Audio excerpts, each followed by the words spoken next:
Welcome everyone. Dan Lalonde here to talk about the highlights of antisocial conduct. What is antisocial conduct and how it affects learning? What it is any disruptive acts that are characterized by overt and covert hostility and intentional aggression towards others. There are two types that I just mentioned.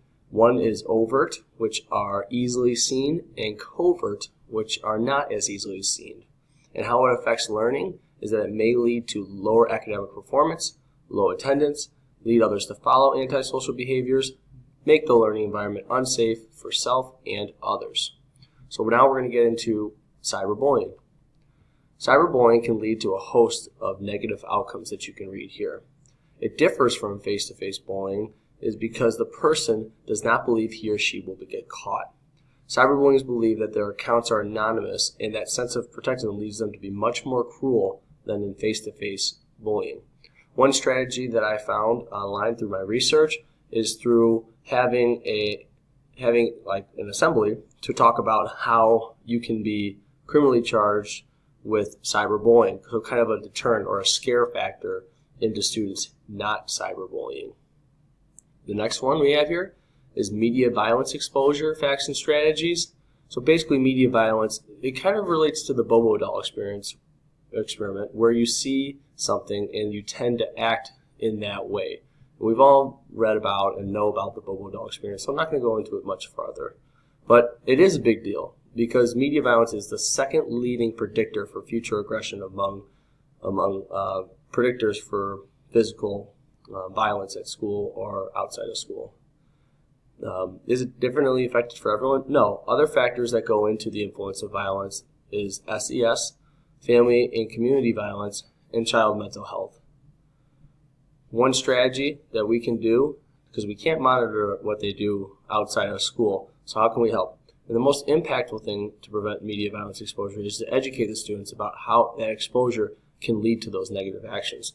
So if students are more knowledgeable in what they're taking in, can ultimately help them prevent being exposed to that media violence, whether it's through video games, TV, social media, and a whole list of all those other things.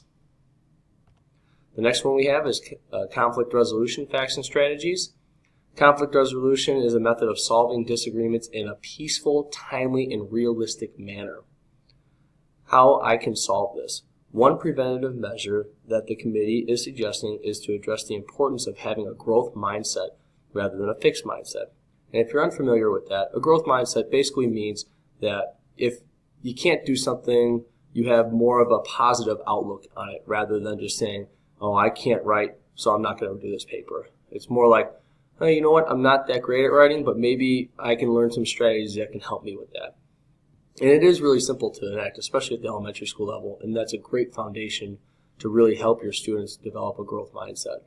And another example that I've used in my PE department is having a conflict corner, where there's a 6-step method, which you can read over here of all the steps, about how students can resolve their issues in a peaceful, timely, and realistic manner.